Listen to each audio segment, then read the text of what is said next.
नमस्कार, स्वागत है आपका योर स्टॉक्स पर। मैं हूं पूजा त्रिपाठी और मुंबई स्टूडियो से अभिषेक सत्यव्रतन भी मौजूद हैं और आप देख रहे हैं योर स्टॉक्स। और इस शो में हम आपके सवालों को शामिल करेंगे। अगर आपके कुछ सवाल हैं तो वो आप हमसे पूछ सकते हैं।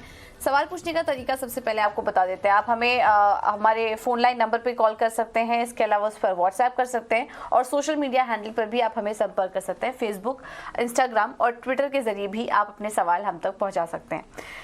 तो चलिए, ये तो हुआ सवाल पूछने का तरीका, लेकिन सबसे पहले मार्केट का एक चेक ले लेते हैं। और इस वक्त हम देख रहे हैं कि बाजार में आज एक्सपायरी के दिन भी हम देख रहे हैं कि काफ़ी अच्छी मजबूती देखने को मिल रही है। स्ट्रेंथ है मार्केट में एक्सपायरी के दिन भी। और हमारा जो पोल है उसके मुताबिक थोड़ी देर बाद हम वो पोल भी आपके सामने रखेंगे, लेकिन 17,800 के आसपास की एक्सपायरी होने की उम्मीद बता रहे हैं। अब इस वक्त देखिए मार्केट दिन के ऊपरी स्तर पर कारोबार कर रहा है। करीब 30 अंक ऊपर है निफ्टी। बैंक निफ्टी में करीब 40 अंकों की तेजी है। सेंसेक्स में भी 124 अंकों की शानदार मजबूती इस वक्त देखने को मिल रही है। निफ्टी को जो सपोर्ट मिल रहा है वो मिल रहा है आज बैंकिंग और फाइनेंशियल स्पेस से। बजाज फाइनेंस ऊपर है, शानदार नतीजा है, उसके चलते हम यहाँ पर करीब 2% की तेजी देख रहे हैं। और उसके पीछे बजाज फिनसर्व में भी अच्छी तेजी दिख रही है। इसके बाद SBI लाइफ के भी नतीजे काफी स्ट्रॉन्ग आए थे, 1.5% ऊपर ये स्टॉक है। BPCL और ITC में भी अच्छी तेजी है। कोटक महिंद्रा बैंक भी अच्छी मजबूती के साथ आज कारोबार कर रहा है। वहीं कमजोरी दिख रही है आज HDFC लाइफ में। यहाँ पर नतीजे थोड़े वीक थे अनुमान से और इसके चलते हम 2.5% की वीकनेस यहाँ देख रहे हैं। अपोलो हॉस्पिटल, ग्रासिम, सन फार्मा, HUL भी ये हल्के लाल निशान में कारोबार कर रहे हैं। आज HUL के नतीजे हैं, उसके पहले आज लाल निशान में ये स्टॉक कारोबार कर रहा है। एडवांस डिक्लाइन रेशियो भी काफी अच्छा दिखाई दे रहा है। हर एक गिरने वाले शेयर के सामने लगभग 3 शेयर्स ऐसे हैं जो कि हरे निशान में कारोबार कर रहे हैं। तो आज ज्यादातर स्टॉक्स जो है वो हरे निशान में है। स्टॉक स्पेसिफिक एक्शन भरपूर है और सबसे इंपॉर्टेंट बात, आज नतीजों के चलते और खबरों के चलते हम देख रहे हैं कि काफी ज्यादा एक्शन आज मार्केट में देखने को मिल रहा है। लेकिन ऐसे में अगर आपके कुछ सवाल है तो आप हमसे पूछ सकते हैं। और अब एक्सपर्ट को भी शामिल कर लेते हैं शो में। हमारे साथ विधि इन्वेस्टमेंट के विवेक करवा जुड़े हैं और एंजल वन की स्नेहा सेठ भी मौजूद हैं इस वक्त हमारे साथ। स्नेहा बॉबर, धन्यवाद आपका समय देने के लिए। सबसे पहले आपसे शुरुआत करेंगे और राय लेंगे मार्केट पर। टेक्निकली कैसा दिख रहा है आपको मार्केट इस वक्त, और सबसे अहम सवाल एक्सपायरी को लेकर क्या व्यू बन रहा है आपका आज?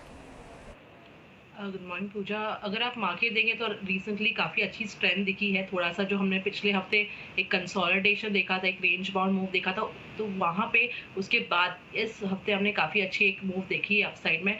मेरा मानना है जिस तरह के ऑप्शंस की एक्टिविटी है, 17,800 के पुट्स और 17,900 की कॉल्स काफ़ी एक्टिव है। वहाँ पे राइटिंग देख रहे हैं तो उसका वो क्लियरली इंडिकेट करता है कि ये 100 पॉइंट की रेंज रहेगी। 17,800 एक सपोर्ट एक्ट कर सकता है और 17,900 एक रेजिस्टेंस एक्ट करता है आज के दिन।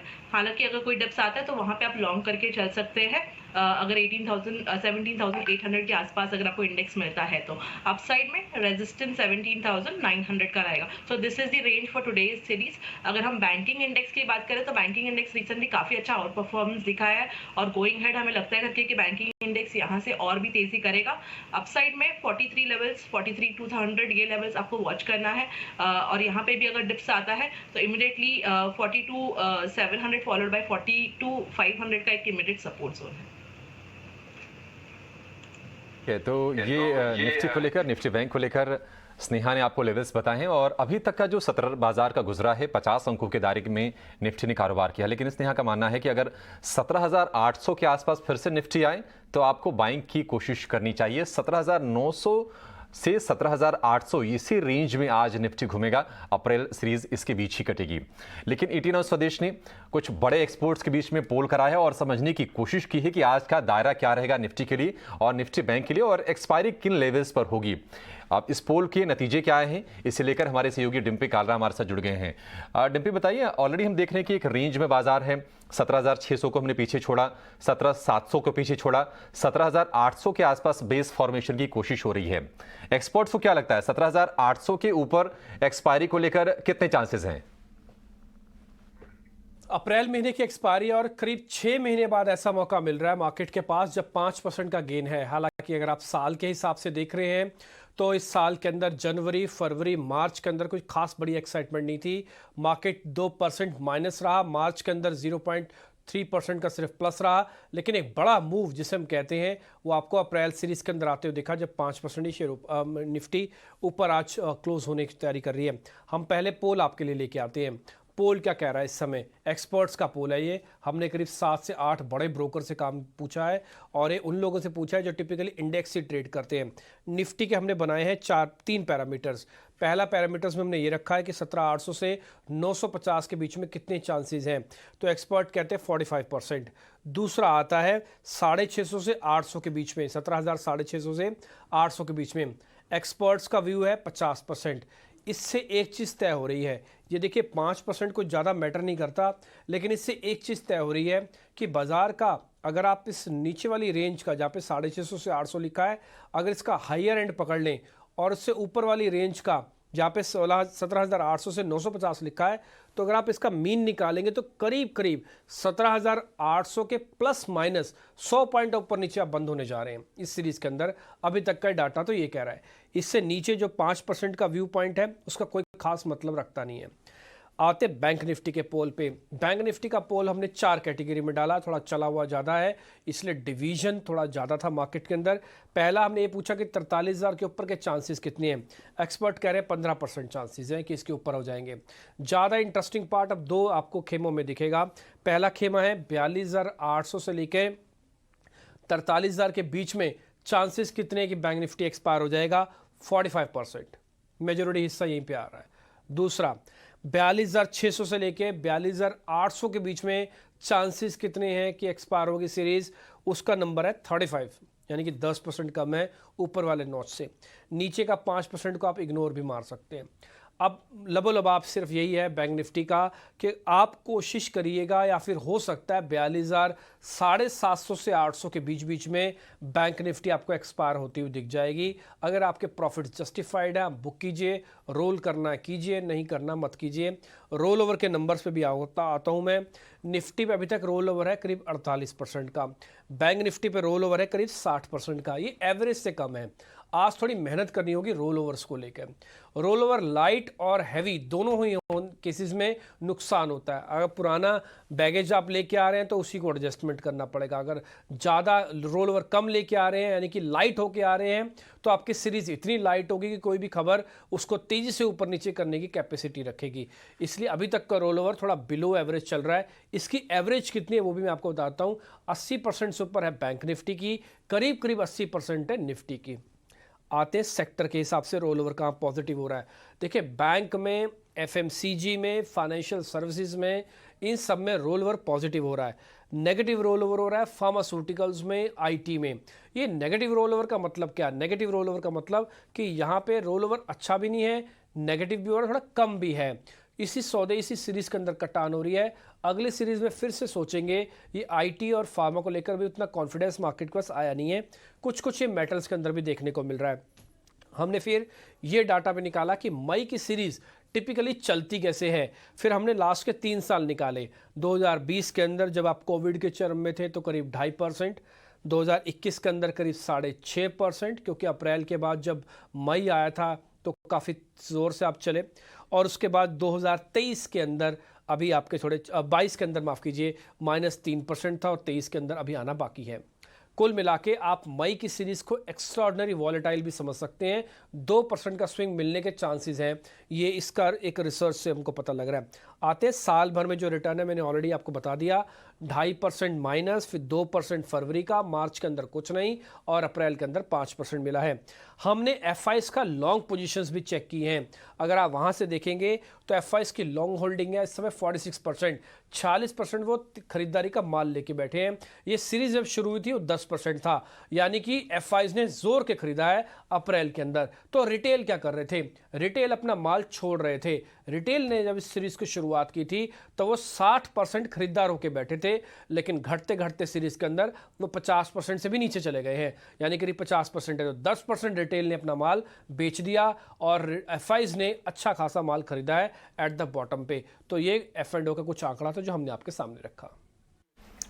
ठीक है, तो पूरा डिटेल्ड एनालिसिस की किस तरह से आंकड़े बदल रहे हैं वायदा बाजार की, और एक्सपर्ट्स का जो पोल है उसके मुताबिक ये है कि 17,800 के ऊपर अभी निफ्टी है और 45% एक्सपर्ट्स का मानना है कि 17,800 से 17,900 के बीच में एक्सपायरी होगी।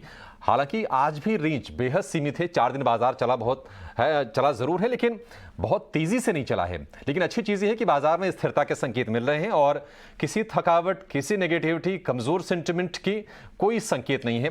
तो ये अच्छी चीज़ कहनी चाहिए। 18,000 के आंकड़े पर यहां से अब नजर होगी जब हम मई सीरीज में एंटर कर जाएंगे। लेकिन चलिए अब धीरे धीरे अब आपके सवाल जवाब के सिलसिले की भी शुरुआत करेंगे। दोनों एक्सपर्ट तो हमारे साथ ही हैं, वृद्धि इन्वेस्टमेंट के विवेक करवा और स्नेहा सेठ हमारे साथ हैं। और पहला सवाल लेंगे, जो कि सवाल आया है हमारे पास इंस्टाग्राम से शंकर का, मुंबई से। इनके पास है वाटर बेस के शेयर 1,120 रुपए के भाव पर। श्रेणीवार वाली कंपनी है ये, और थोड़े से ऊंचे भाव पर लिए हैं और अब 67 रुपए के आसपास से ट्रेड कर रहा है। काफी नुकसान हो रहा है। विवेक, आपसे जानना चाहेंगे, वाटर बेस, अवंती फीड्स या फिर एपेक्स फ्रोजन, ये तमाम ऐसे स्टॉक्स हैं जो चलते तेजी से हैं, गिरते भी तेजी से हैं। आप क्या सलाह देंगे? वाटर बेस में पैसे बनाए रखें अपना निवेश, या फिर यहां से निकल के कोई बेहतर आप शेयर बताएंगे, क्योंकि नतीजों का सीजन चल रहा है और बहुत अच्छे अच्छे मिड कैप में नतीजे आ रहे हैं।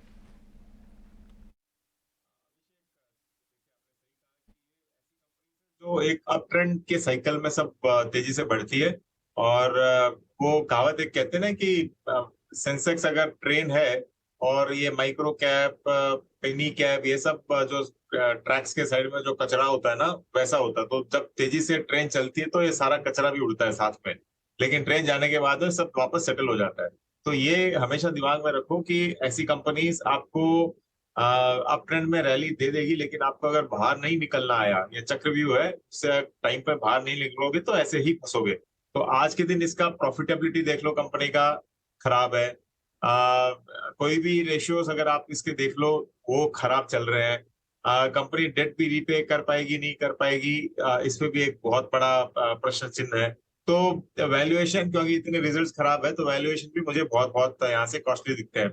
मुझे लगता है कि आपको लॉस बुक करना चाहिए, और अप ट्रेंड यहाँ से कितना दिखेगा, जब तक कंपनी सही में सॉलिड परफॉर्मेंस अगर नहीं दिखाए तब तक ये नहीं चलने वाला है।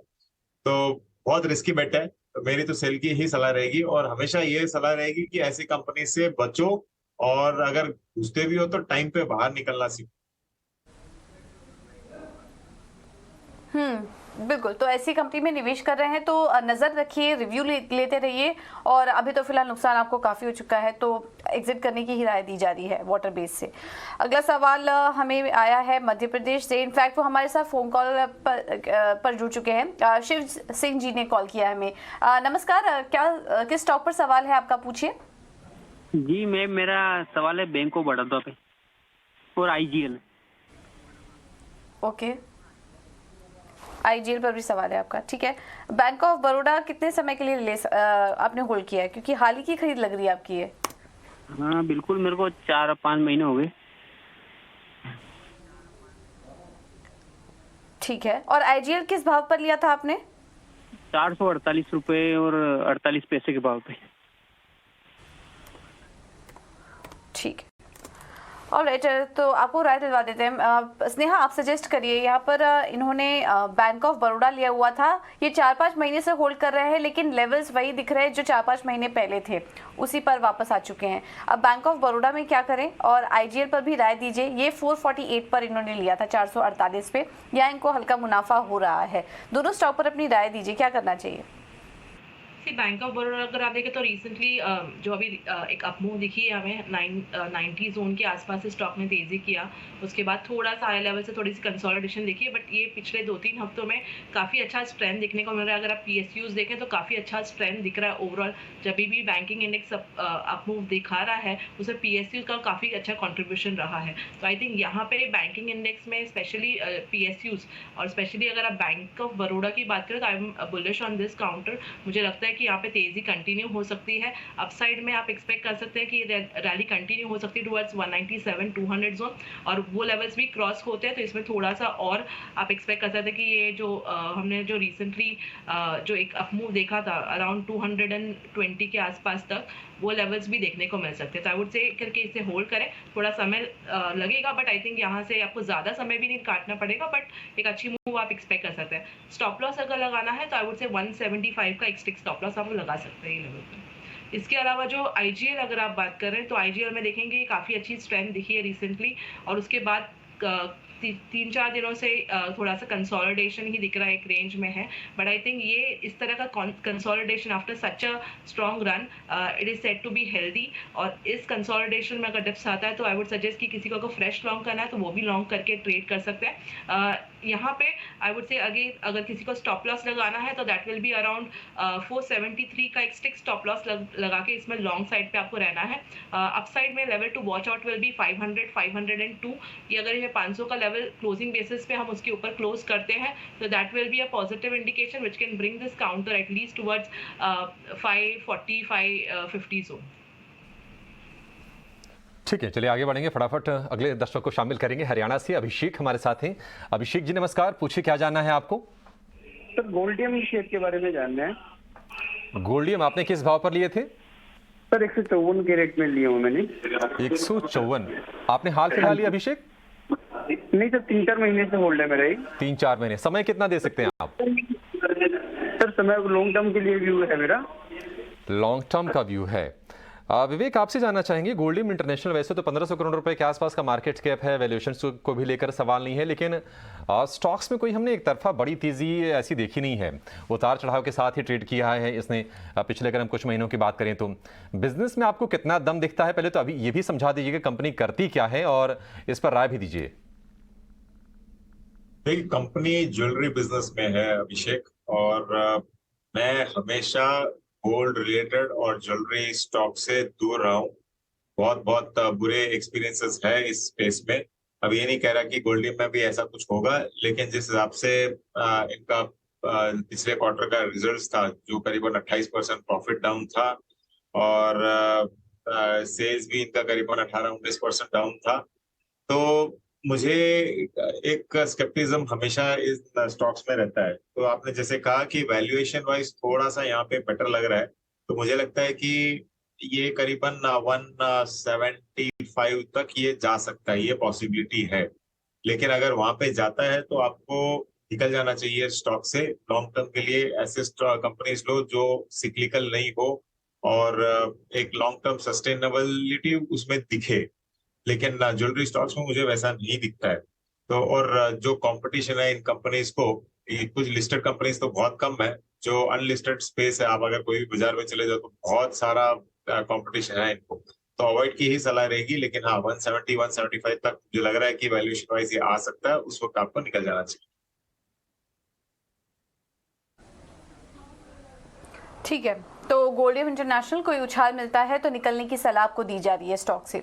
अगला सवाल हमें भेजा है कानपुर से अजय सिंह ने। दीपक नाइट्राइट इन्होंने लिया हुआ है, 650 शेयर्स हैं और खरीदारी जो है इनकी वो थोड़े ऊपरी लेवल पर है। 2150 पर इन्होंने एंट्री ली थी। स्टॉक में लगातार हम देख रहे हैं एक गिरावट का ट्रेंड ही नजर आ रहा है। अगर पिछले 6 महीने से देखेंगे तो करीब 18% की गिरावट इस स्टॉक में देखने को मिली है। हालांकि बीते कुछ महीने में एक रिकवरी भी आई है, बट इतनी बड़ी रिकवरी नहीं आई और इनके लेवल्स से भी थोड़ा दूर है ये स्टॉक। क्या करना चाहिए स्नेहा, आप सजेस्ट करिए। दीपक नाइट्राइट में क्या किसी उछाल के लिए वेट कर सकते हैं, क्योंकि नुकसान तो इनको बहुत ज्यादा हो रहा है स्टॉक में? अगर आप ये काउंटर देखें तो थोड़ा सा कंसोलिडेशन है, काफी समय हो गया है इस काउंटर में, और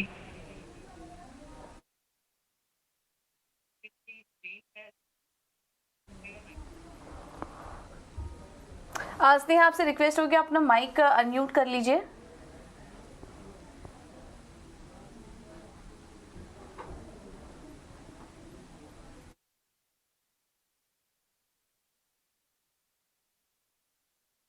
शायद आवाज़ नहीं पहुंच पा रही है स्नेहा के पास, हम फिर से लौटेंगे। लेकिन दीपक नाइट्राइट पर एक व्यू हम विवेक से ही ले लेते हैं। विवेक, दीपक नाइट्राइट हमने ये देखा है कि केमिकल स्टॉक्स में ना फिर से 2023 में, 2022 तो ठंडा रहा, लेकिन 2023 में थोड़ी सी तेज़ी लौटती हुई दिखी, और उसकी वजह यह है कि तमाम केमिकल कंपनीज एक्सपेंशन पर फोकस कर रही हैं, क्षमता बढ़ा रही हैं। दीपक नाइट्राइट को आप किस तरह से देखते हैं और इसमें करना क्या चाहिए, आपकी सलाह क्या होगी? अभिषेक, ओवरऑल देखिए, दीपक नाइट्राइट बहुत बढ़िया कंपनी है, फंडामेंटली बहुत स्ट्रांग कंपनी है ये। और अगर आप इसका रिटर्न ऑन इक्विटी भी अगर लॉन्गर टर्म का देखो तो करीबन 32-33% आपको दिखेगा, और जो सेल्स नंबर्स है इसके वो भी काफी इंटरेस्टिंग है और स्ट्रांग है। अब दिक्कत ये हो गई थी कि सारे केमिकल कंपनीज कोविड के दौरान सारे केमिकल कंपनीज बहुत ज्यादा चढ़ गए थे और वैल्यूएशन कुछ ज्यादा ही स्ट्रेस्ड हो गया था और उसका करेक्शन इन सबको भुगतना पड़ा और स्टॉक नीचे आया है। लेकिन अब एक कंसोलिडेशन जोन में ये चल रहा है, काफी टाइम से ये इसी जोन में है और मुझे लगता है कि केमिकल स्पेस आगे चल के यहाँ से धीरे धीरे रिकवरी आपको दिखा सकता है। तो अगर आप लॉन्ग टर्म इन्वेस्टर तो पक्का होल्ड कीजिए कंपनी को। फंडामेंटली कोई दिक्कत नहीं है, वैल्यूएशन कॉस्टली है बिकॉज नंबर्स इतने ग्रेट नहीं थे, लेकिन आगे चल के अगर केमिकल यहाँ से इम्प्रूव होता है तो ये आपका वैल्यूएशन भी ठीक ठाक हो जाएगा यहाँ पे। तो होल्ड कीजिए और लॉन्गर टर्म के लिए अच्छा कंपनी है। ठीक है, होल्ड करने की सलाह है। दीपक नाइट्राइट को थोड़ा समय देना होगा आपको, इसको अब लंबी अवधि के लिए अपने पोर्टफोलियो में शामिल रखिए। अहमदाबाद से रमेश जी हमारे साथ हैं। रमेश जी नमस्कार सर, पूछिए आपको क्या जानना है, कौन सा शेयर है आपके पास? सर तो उसके पहले एक सजेशन है सर कि भाई जो आप मालूमात देते हैं तो एंकर का नाम नीचे लिखा ना तो एक सहूलत होगी। और हेलो जी सर जी, ठीक है, आपकी सलाह को हम मानेंगे सर। ओके। और दूसरी बात ऐसा है, मेरे पास टाटा एलेक्सी के 280 शेयर है। 280 शेयर है टाटा एलेक्सी के भाव? और मेरे एवरेज प्राइस है 10 रुपीज। 10 रुपीज? हाँ, I am holding it since 25 years. Sir मजाक तो नहीं कर रहे आप? नहीं सर, आपको मैं स्क्रीनशॉट भेज देता हूँ उसका। नहीं सर, मजाक हम कर रहे हैं। दरअसल होगा आपके पास, क्योंकि टाटा एलेक्सी में जो रिटर्न्स जनरेट हुए ना उस पर किसी को यकीन करना मुश्किल है। शायद ही कोई ऐसा पुराना निवेशक होगा जिसको टाटा एलेक्सी के शेयर में घाटा हो रहा हो, क्योंकि 10,000 रुपए से ऊपर के भी हमने भाव देखे और जिस रफ्तार से कोविड के दौरान ये शेयर चला वो रैली तो अमेजिंग थी। और आपके 10 रुपए और आप सलाह चाहते हैं, हमें तो इसी पर ताज्जुब हो रहा है। लेकिन चलिए फिर भी आपके लिए हम सलाह ज़रूर लेंगे। और हमने देखा है कि 10,000 से फिर थोड़ा सा प्रॉफिट टेकिंग आया, ये शेयर फिर 6,500 7,000 रुपए के बीच में आ गया और उसी के आसपास ये ट्रेड कर रहा है।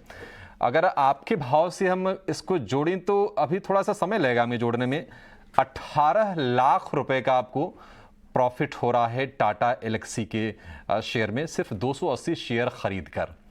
आपको तो पहले सल्यूट है, ऐसे लॉन्ग टर्म जो निवेशक हैं और जो टाटा ग्रुप को जो वैल्यू करते हैं, ऐसे लोगों की हम कदर भी करते हैं।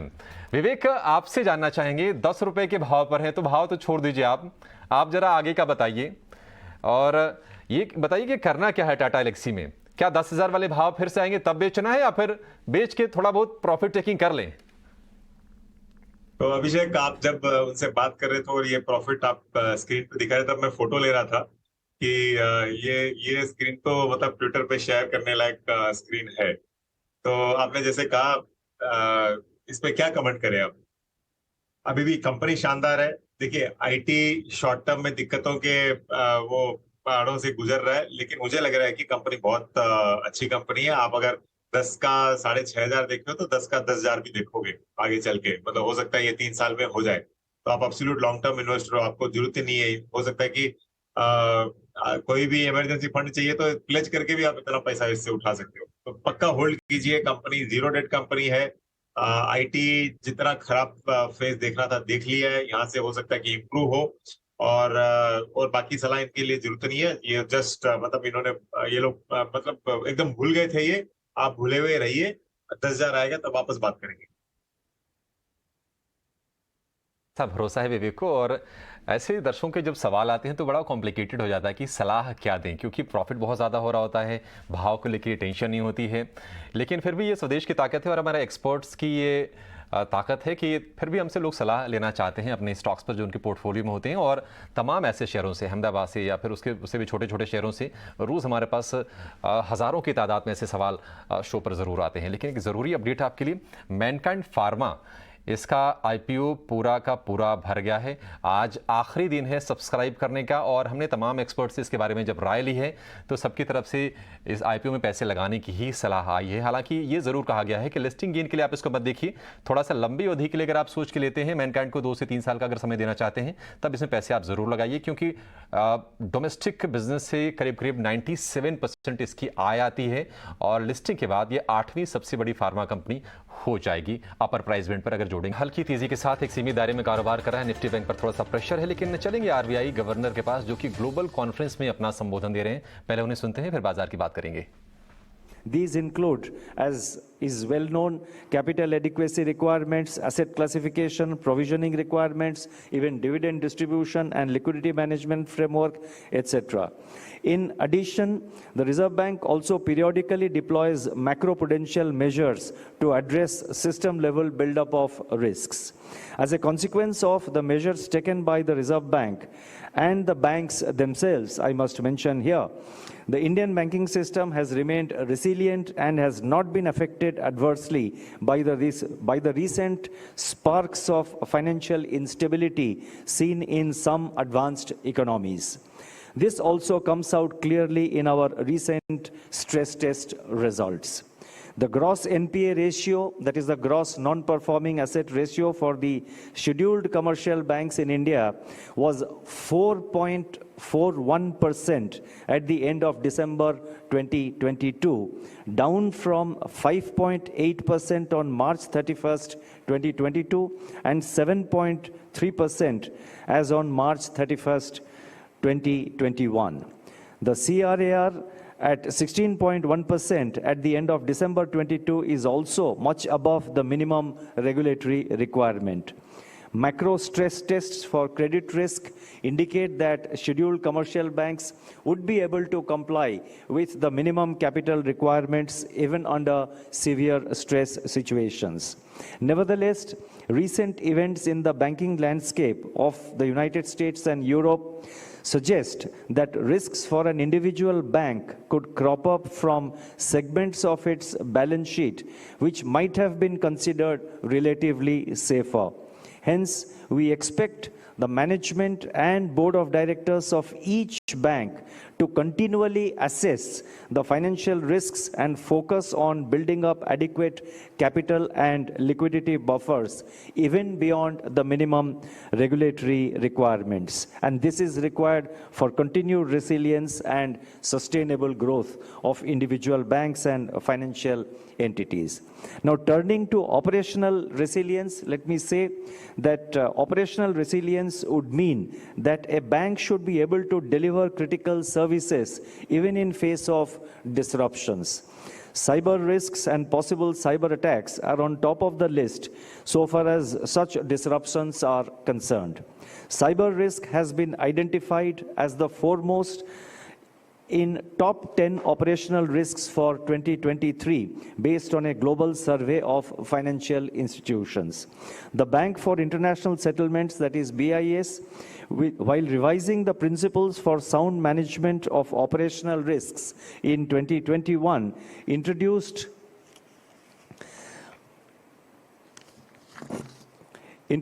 specific principle on information and communications technology, that is ITC risk management, reflecting the importance of this risk. Robust IT and information security governance would help in increased predictability and reduction of uncertainty in operations, minimize losses from information security related incidents, and enhance operational resilience.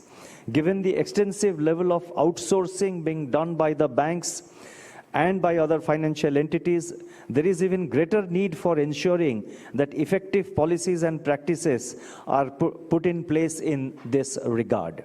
Even the G20 finance ministers and central bank governors are focusing on risks arising from third-party dependencies. The Reserve Bank has taken a slew of measures in recent years with usage of advanced analytical and surveillance tools, along with techniques like phishing simulation and cyber reconnaissance exercises to push for enhanced IT and cybersecurity governance processes in banks as well as in other supervised entities. In the context of growing exposure of our regulated entities to various risks from dependencies on third parties,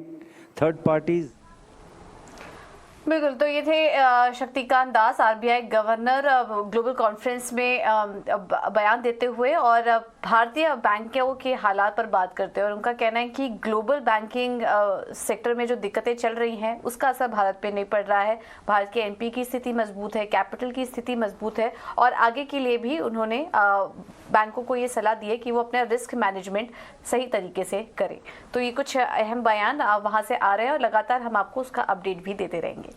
लेकिन चलिए अब रुक करते हैं market पर और commodity market का एक बार रुक कर लेते हैं और समझ लेते हैं कि वहाँ से आज किस तरह की इंटरेस्टिंग रिसर्च लेकर विश्व मोहन जुड़े हैं। और वक्त है हमारे खास सेगमेंट का, कमोडिटी की एबीसीडी।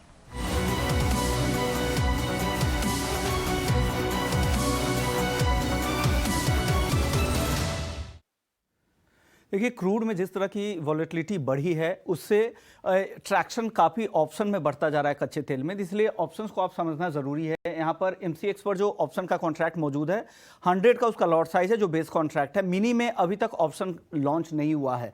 यहाँ पर फ्यूचर्स पे आधारित ये ऑप्शन है, यानी 19 मई को एक्सपायरी है क्रूड के फ्यूचर्स की, उससे 2 दिन पहले ऑप्शन की एक्सपायरी हो जाती है। तो और उसके बाद वो इवॉल्व, अगर आप उसके बाद भी आप होल्ड किए रहते तो उसमें इवॉल्व हो जाएगा, उसमें डिसॉल्व हो जाएगा फ्यूचर्स के वायदा में। लेकिन आपको ट्रेड कैसे करना है, जो भी कॉन्ट्रैक्ट साइज है उसको 100 से मल्टीप्लाई कीजिए प्राइस को, तो टोटल कॉन्ट्रैक्ट साइज हो गया। अगर आप राइटर है तो करीब करीब 1.5 से 2 लाख के आसपास का आपको मार्जिन देना पड़ेगा एक लॉट में की अगर आप राइटिंग करते हैं। हालांकि वो स्ट्राइक प्राइस पर भी डिपेंड करता है, ये मैं at the money strike price की बात कर रहा हूं। लेकिन राइटर्स के लिए सिर्फ आपको प्रीमियम इंटू 100 वो कर दीजिए, जो भी प्रीमियम है अलग अलग स्ट्राइक के प्रीमियम दिख जाएंगे। अभी करंट भाव क्रूड का, एमसीएक्स क्रूड का 6100 के आसपास है, तो 6200 की कॉल अगर आप खरीदते हैं तो 275 रुपए के आसपास उसका प्रीमियम चल रहा है, यानी 27,500 रुपए में अभी कॉल आप खरीद सकते हैं 100 रुपए ऊपर के कॉल ऑप्शन में। अगर आपको पुट खरीदना है, यानी 6000 की पुट अगर आप खरीदते हैं तो उसका प्रीमियम करीब करीब 285 रुपए के आसपास चल रहा है, यानी 28,500। अगर आप दोनों तरह से हेज भी करना चाह रहे हैं तो 50 से 55,000 रुपए में आपकी हेजिंग भी हो जाएगी। अगर वॉलेटिलिटी यहां से ज्यादा बढ़ती है किसी भी साइड में तो हो सकता है कि आपका एक साइड का प्रीमियम डबल हो जाए और एक तरह से आप पार्शियली इस कॉन्ट्रैक्ट को हेज कर भी जा सकते हैं। तो एक बढ़िया कॉन्ट्रैक्ट है और लिक्विडिटी जिस तरह की है, चाहे वो राइटर्स हो या फिर बायर्स हो, दोनों के लिए लिक्विडिटी बहुत ही आसान है। तो आराम से इस कॉन्ट्रैक्ट में आप ट्रेड कर सकते हैं ऑप्शन में। ऑलराइट, ठीक है। तो ये राय आप ये कमोडिटी ऑप्शंस में हम समझ रहे थे कि क्रूड ऑप्शन में किस तरीके से आप ट्रेड कर सकते हैं। इस वक्त कच्चे तेल में हम देख रहे हैं काफ़ी ज़्यादा हलचल भी मची हुई है, तो अगर उसमें आप ट्रेड करना चाहें तो ये तरीका भी आपको विश्व मोहन सुझा रहे थे। चलिए अब आगे बढ़ते हैं और सवाल जवाब के सिलसिले को शुरू करते हैं। और हमें फेसबुक पर सवाल आया है हरियाणा से अजय शर्मा जी का। इनका सवाल है मिश्र धातु निगम पर 3,000 शेयर्स इन्होंने 223 के भाव पर लिया हुआ था और वहाँ से तो ये स्टॉक काफ़ी ज़्यादा टूट चुका है। हालांकि फिलहाल एक महीने में एक रिकवरी जरूर दिखाने की कोशिश की, लेकिन ओवरऑल ट्रेंड अगर देखेंगे तो वो नेगेटिव ही है, काफी ज्यादा अंडर परफॉर्म कर रहा है ये स्टॉक। स्नेहा, मिश्र धातु में क्या कोई रिकवरी दिख रही है आपको इस तरह से? अगर आप काउंटर देखें तो मेरा मानना है करके कि यहाँ से थोड़ा सा अपसाइड और है, पॉसिबिलिटी है करके कि काउंटर में और तेजी आके ये एक्सपेक्ट कर सकते हैं करके कि 214 से लेके 217 तक के लेवल्स भी देखने को मिल सकते हैं। थोड़ा सा कंसोलिडेट कर रहा था जहाँ पे 197 का एक रेजिस्टेंस था और लास्ट 2 दिनों में हमने देखा कि इसमें इसके ऊपर के लेवल्स दिखे हैं और आज के दिन भी अगर आप देखें तो उसके ऊपर ही सस्टेन कर रहा है। तो आई थिंक यहाँ से तेजी कंटिन्यू हो सकती है। ठीक है, मिश्र धातु निगम को लेकर स्नेहा की ये राय। लेकिन बिहार से प्रीतम का सवाल लेंगे और इनका सवाल आया है फेसबुक के जरिए। इनके पास है एक्शंस कंस्ट्रक्शंस यानी कि ACE, एस के शेयर 150 की संख्या में 311 रुपए के भाव पर। एस के शेयर में विवेक हमने लगातार बढ़िया तेजी देखी है और जिस तरह से कंस्ट्रक्शन की एक्टिविटी पूरे देश में बढ़ रही है, जो कैपेक्स है, तो निश्चित तौर पर जिस सेगमेंट में ऑपरेट करते हैं, हेवी इक्विपमेंट से या फिर क्रेन सर्विसेज देते हैं, आपको लगता है कि ये तेजी थमेगी नहीं? 300 वाला शेयर तो वैसे इनका 400 के ऊपर निकल गया है, लेकिन अभी भी निवेशित रहे इसमें? मुझे लगता है कि अभिषेक इसमें इनको होल्ड करना चाहिए। इसके एक दो कारण और बताता हूं मैं। एक तो ये जो अर्थ मूवर इंडस्ट्री है, इंफ्रास्ट्रक्चर रिलेटेड है और जो इंडस्ट्रियल इक्विपमेंट्स वगैरह क्रेन जैसे एस बनाती है और इनफैक्ट इनके पास लाइसेंसेस भी है जो बाहर से इंपोर्ट करके भी ये लोग बेचते हैं। तो सब कुछ पॉजिटिव चल रहा है और और मुझे लग रहा है कि आगे चल के इंफ्रास्ट्रक्चर यहाँ से और इम्प्रूवमेंट ही दिखाने वाला है, जिस हिसाब से हम लोग चाहे रेलवे, रोड्स, पोर्ट्स, सबका डेवलपमेंट हम लोग ऑल राउंड द कॉर्नर देख रहे हैं। तो हो सकता है कि अगले एक साल के लिए यहाँ से थोड़ा बहुत ये एक स्टैग्नेंट हो जाए, क्योंकि इलेक्शंस वगैरह आएंगे, लेकिन ओवरऑल कंपनी बहुत बढ़िया है, आपको पक्का होल्ड करना चाहिए। और एक और इसमें है कि देखिए, ऐसी रिलेटेड कंपनीज, कई कंपनीज लिस्ट हो रही है एसएमई एक्सचेंज में भी, और वो कंपनीज भी काफी स्ट्रॉन्ग परफॉर्मेंस मार्केट में दिखा रही है। तो ओवरऑल स्पेस बहुत इंटरेस्टिंग लग रहा है अभिषेक, तो होल्ड करो आप पक्का। ओके, तो होल्ड करने की राय आपको इस स्टॉक में दी जा रही है। अगला सवाल ले लेते हैं, और दिल्ली से हमारे साथ अगले दर्शक जुड़े हैं। वेद जी नमस्कार, किस स्टॉक पर सवाल है आपका, पूछिए। नमस्ते जी, आप सभी को मेरी तरफ से बहुत बहुत नमस्ते। और मैं आपको थोड़ा सा 1 मिनट लेना चाहूँगा। मेरा पोर्टफोलियो लगभग 2.25 करोड़ का है, और मेरे पास जो है 75,000 जो है TV18 ब्रॉडकास्ट के शेयर हैं, और 25,000 PCBL के हैं।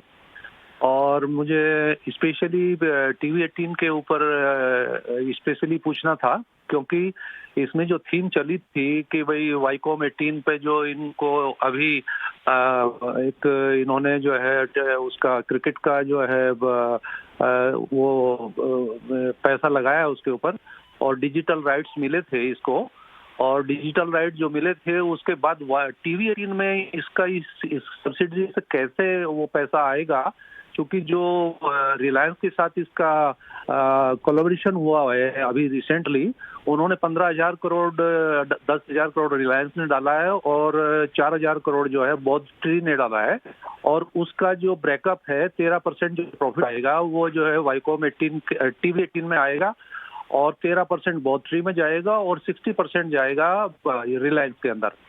तो उस आधार पे हमने पहले जो डिसीजन लिया था उसको देखते हुए अब मैं नहीं समझ पा रहा हूँ, क्योंकि आज FII जो है 12% से ज्यादा 8% आज भी होल्ड कर रहे हैं। अगर 8% होल्ड कर रहे हैं तो इसका मतलब कुछ न कुछ तो है। और हालांकि मैं एक सवाल एक ऐसे चैनल से पूछ रहा हूँ जो कंपटीटर है, लेकिन फिर भी मैं आशा करूंगा कि इस विषय में मुझे कुछ जानकारी मिल पाएगी, मैं इसको होल्ड करूं। नहीं, हम बिल्कुल हम व्यूअर्स, हम आप ही के लिए हैं, हम आप जैसे निवेशकों के लिए ही हैं। और अच्छी बात है, आपने इतनी स्टडी की है, आपको काफ़ी ज़्यादा नॉलेज है, और सभी जो हमारे व्यूअर्स आपको सुन रहे हैं, आपको देख रहे हैं, इसी तरीके से रिसर्च करके आपको प्रॉपरली पैसा लगाना चाहिए। अगर आप निवेश कर रहे हैं तो प्रॉपर स्टडी भी बहुत ज़रूरी होती है किसी कंपनी की। TV18 ब्रॉडकास्ट पर आपने सवाल पूछा, फिलिप्स कार्बन पर भी आपका सवाल था, ये दोनों पोर्टफोलियो में आपके, लेकिन नुकसान हम देख सकते हैं आपको काफ़ी ज़्यादा हो रहा है। TV18 का लेवल तो हमें नहीं पता, बट वहाँ पे भी आपको नुकसान ही झेलना पड़ रहा होगा। चलिए विवेक, काफ़ी ज़्यादा फंडामेंटल नॉलेज ऑलरेडी थी इनके पास, बट क्या सजेस्ट करेंगे आप? TV18 ब्रॉडकास्ट पर भी राय दीजिए, और फिलिप्स कार्बन, ये 2 स्टॉक हैं इनके पोर्टफोलियो में, प्रॉपर स्टडी करके इन्होंने इन्हें अपने पोर्टफोलियो में शामिल किया था, क्वांटिटी भी काफ़ी ज़्यादा लेके रखे और नुकसान भी वैसा ही इनको झेलना पड़ रहा है। तो सिलेक्शन सही है इनका, या फिर कुछ बदलाव करने की राय देंगे इनको? देखिए, TV18 स्टॉक ठीक है पूजा, और मुझे लगता है कि ये अभी 29 रुपए 30 रुपए में चल रहा है, वो रहना चाहिए, करीबन 45 रुपए आजू बाजू ट्रेड करना चाहिए इसका। अब हाँ, इन्होंने कई नंबर्स वगैरह बताए थे, वो ऑफ हैंड तो मेरे पास है नहीं, वो ऑफ कोर्स मेरे को भी थोड़ा स्टडी करना पड़ेगा कि क्या इसका ये हुआ था परम्यूटेशन कॉम्बिनेशन। लेकिन जब ये जियो को ये राइट्स मिले थे तो काफी स्टॉक वहां उसके बाद में इंटरेस्टिंग लग रहा है। लेकिन ये सारा अभी जैसे इन्होंने कहा था कि वायाकॉम 18 में भी जा रहा है, आगे चल के एक मैनेजमेंट में थॉट जो है वो मैं बता सकता हूँ कि वायाकॉम 18 है, नेटवर्क 18 करके एक और इनका लिस्टेड कंपनी है जो पेरेंट कंपनी है, और उसके अलावा TV18 है जो नेटवर्क 18 की एक सब्सिडरी समझ लो। अब इनका लॉन्ग टर्म एम ये है कि सारा कंपनीज, ये सब कंपनीज को विलय करके, मतलब एक मर्जर करके एक कंपनी रहे जो नेटवर्क 18 है, तो आगे चल के TV18 नेटवर्क 18 बनेगा। और जिस हिसाब से अग्रेसिव होके रखे हैं रिलायंस ग्रुप भी मीडिया में, मुझे लग रहा है कि ये लॉन्ग टर्म बेट पक्का हो सकता है, और वैल्यूएशन वाइज TV18 भी यहाँ पे मुझे चीप ही लग रहा है। तो जैसे मैंने कहा, करीबन ये 40 से लेके 45 रुपए तक ये जा सकता है वापस। दूसरा स्टॉक आपने जो कहा कार्बन ब्लैक, जो बनाती है फिलिप्स कार्बन, देखिए वैल्यूएशन वाइज बहुत बढ़िया कंपनी है ये। काफी पुरानी कंपनी है, मतलब करीबन 20 साल से तो मैं ट्रैक कर रहा हूँ इस कंपनी को। तो आगे चल के यहाँ से भी हो सकता है कि इसमें एक रिकवरी देखने को मिले। कंपनी बढ़िया है, करीबन 140 से लेके 150 तक इसको आराम से ट्रेड करना चाहिए। और टायर इंडस्ट्री ओवरऑल यहाँ से और इम्प्रूवमेंट दिखा रहा है इनफैक्ट। और अगर टायर इंडस्ट्री इम्प्रूवमेंट दिखाता है तो कार्बन ब्लैक का भी आपको सेल्स इम्प्रूवमेंट में ही दिखाएगा। तो फिलिप्स कार्बन होल्ड कीजिए, और TV18 भी जैसे मैंने कहा होल्ड कीजिए। ठीक है, PCBL जिसका कि नाम पहले फिलिप्स कार्बन ब्लैक था, इसको भी होल्ड करने की सलाह है और TV18 ब्रॉडकास्ट में भी बने रहने की सलाह है विवेक की। लेकिन बड़ा कॉम्प्लेक्स है, TV18 का स्ट्रक्चर को समझ पाना विवेक बहुत मुश्किल काम रहा है, काफ़ी जटिल रहा है। बड़े बड़े एक्सपर्ट्स भी उसको पूरी तरह से डिकोड करने में हम देखते हैं कि कई बार दिक्कत आ जाती है। अगले दर्शक को जोड़ेंगे, उत्तर प्रदेश से देवेंद्र हमारे साथ हैं। देवेंद्र जी नमस्कार, पूछिए क्या जानना है आपको। देवेंद्र आपको आवाज आ रही है? जी जी जी सर, सवाल पूछिए अपना। मेरा बॉम्बे डाइंग का सवाल है। बॉम्बे डाइंग का? जी 125 की बाइंग है। 125 की आपकी खरीद है बॉम्बे डाइंग में। ठीक है, बॉम्बे डाइंग हम देख रहे हैं कि ये शेयर गिरते गिरते 50 रुपए के आसपास तक पहुंचा, वहां से सपोर्ट लेकर फिर से चल रहा है। लेकिन विवेक आप ही जवाब दीजिए, वाडिया ग्रुप की कंपनी है, बॉम्बे डाइंग का एक रियल एस्टेट वाला भी बिजनेस है, अब उसको भी बाजार तवज्जो देता है। लेकिन 125 पर खरीदा, अब ये शेयर 89 रुपए पर आ गया है लौट के फिर से। हालांकि पिछले क्वार्टर के जो रिजल्ट थे वो थोड़े से निराशाजनक थे, हमने उसका असर भी देखा था शेयर पर। अभी अब इस क्वार्टर के नतीजों का इंतजार है। आप क्या सलाह देंगे बॉम्बे डाइंग के शेयर को लेकर? 90 रुपए के आसपास तो आ गया फिर से लौट के ये। मतलब मुझे ऐसे सुनाई दे रहा है कि बॉम्बे डाइंग के शेयर होल्डर्स बस डाइंग ही हो रहे हैं और कुछ नहीं हो रहा है। देखिए कंपनी रिजल्ट्स बहुत खराब है पर्टिकुलरली, और जो टेक्सटाइल सेगमेंट है वो पूरे के पूरे ग्रुप को ड्रैग इन कर रहा है, मतलब एकदम एकदम पुल कर रहा है नीचे की तरफ। अब कॉटन प्राइसेस थोड़े कूल ऑफ हुए हैं, सरकार का बहुत फोकस है कि टेक्सटाइल को यहाँ से इम्प्रूवमेंट कैसे भी करके इम्प्रूवमेंट आए। जैसे तमिलनाडु में हमारा एक एरिया है तिरुपुर, वो एकदम डूब चुका है, लेकिन अब सरकार का फोकस वहां पे भी है कि वहां पे भी इम्प्रूवमेंट आए। तो मुझे लग रहा है कि टेक्सटाइल यहाँ से बहुत खराब फेस देख चुका है और एक रिकवरी दिखाएगा आपको। तो इसके लिए 88-89 पे मेरी सलाह होल्ड की ही रहेगी, क्योंकि दो खराब रिजल्ट्स आए थे, लेकिन मुझे ये उम्मीद है कि आगे चल के इसमें एक इम्प्रूवमेंट आ सकता है। और जो रियल एस्टेट है, ये जब भी ये लोग वापस डीमर्जर करते हैं या कुछ उसमें अगर कोई भी वैल्यू अनलॉकिंग की ये लोग कोशिश करेंगे तो स्टॉक यहाँ से अच्छा करेगा। तो इन दामों में बहुत टूट चुका है, होल्ड के ही सलाह रहेगी। और मुझे लग रहा है कि आगे चल के जिस हिसाब से सरकार का फोकस है, आई थिंक टेक्सटाइल ओवरऑल यहाँ से बेटर करना चाहिए।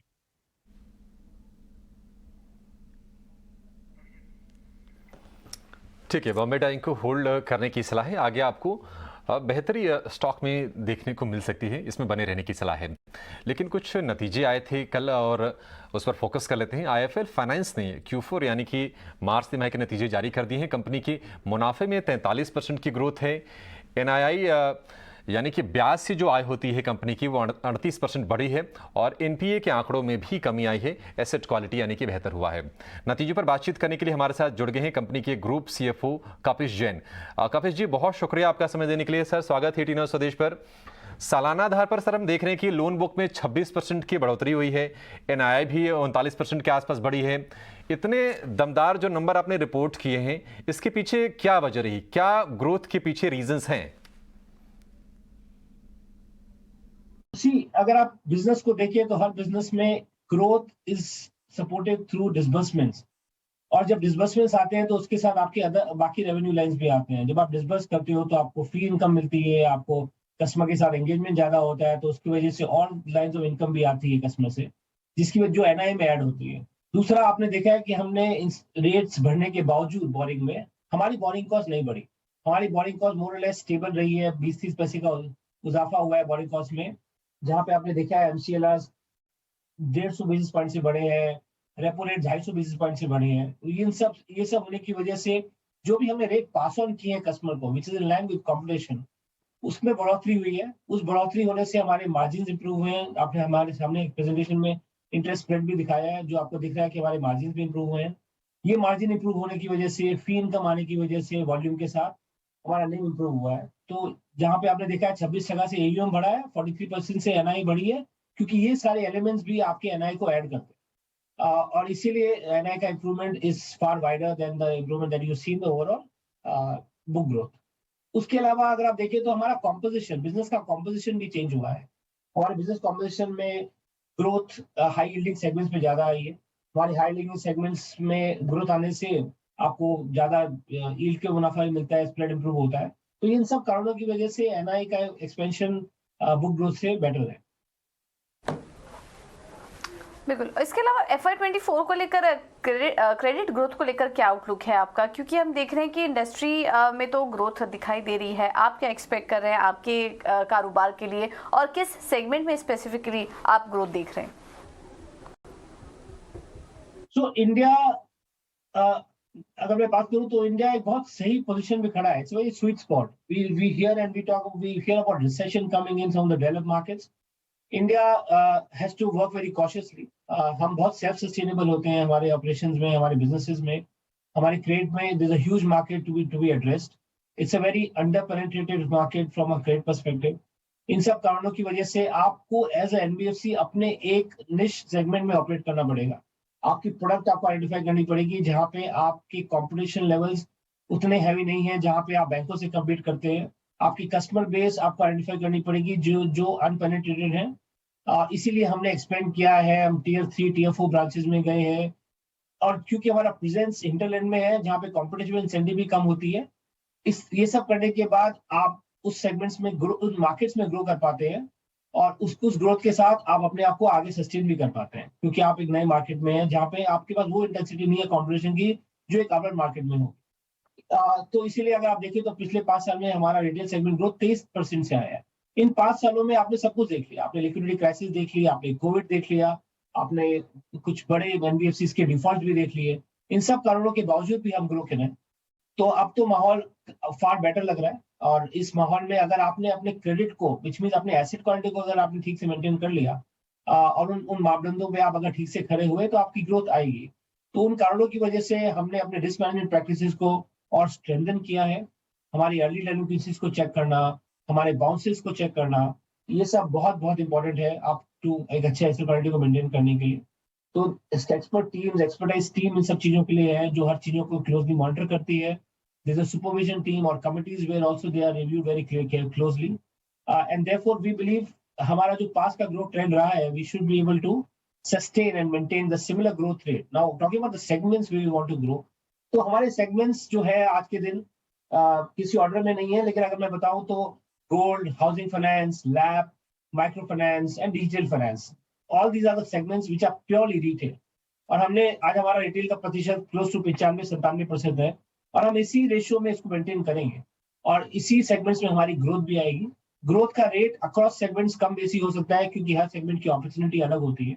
Perfect sir, perfect. तो कपिश जी, बहुत शुक्रिया सर आपका हमें समय देने के लिए और नतीजों पर हमसे बातचीत करने के लिए। तो NBFCs हमने हाल फिलहाल देखा है कि फोकस में भी रहे हैं। बिल्कुल, अगर आप पूरे BFSI यानी कि banking, financial services, insurance segment को अगर आप देखेंगे तो चौतरफा तेज़ी हाल फिलहाल के दिनों में देखने को मिली है, और NBFCs में और छोटे मिड कैप बैंकों में हमने अच्छी तेज़ी देखी है। IIFL फाइनेंस बढ़िया नतीजे, हालांकि हम शेयर में थोड़ा सा वोलेटाइल ट्रेड ही हमने हाल फिलहाल में देखा है, लेकिन ये है कि जो अपने बेंचमार्क्स हैं, अगर आप निफ्टी से तुलना करेंगे साल भर में, उससे बेहतर रिटर्न है। निफ्टी अगर आप मिड कैप इंडेक्स से तुलना करेंगे, उससे भी आपको बेहतर रिटर्न IIFL फाइनेंस में आते हुए दिखे हैं। चलिए शो को यहाँ पर समाप्त करेंगे। वैसे आज बाजार के लिए पूरा का पूरा जो दिशा जो तय होगा वो है आज के नतीजों से। आज 5 नतीजे आज निफ्टी के आने वाले हैं, और वायदा बाजार की अगर बात करें तो 8 एक्स्ट्रा आवर्स में जोड़ लीजिए, 8 नतीजे वहां से आएंगे। विप्रो, टेक महिंद्रा, HUL, एक्सिस बैंक, बजाज फिनसर्व, ये नतीजे आज फोकस में रहने वाले हैं, और उसके दम पर ही बाजार की दिशा आगे तय होगी। एक्सपायरी तो फोकस में निश्चित तौर पर आज अप्रैल सीरीज की रहेगी, जो कि 6 महीने में सबसे शानदार होने जा रही है। चलिए इस नोट पर इस शो को यहाँ पर खत्म करेंगे, और मुझे और पूजा को दीजिए इजाजत। एक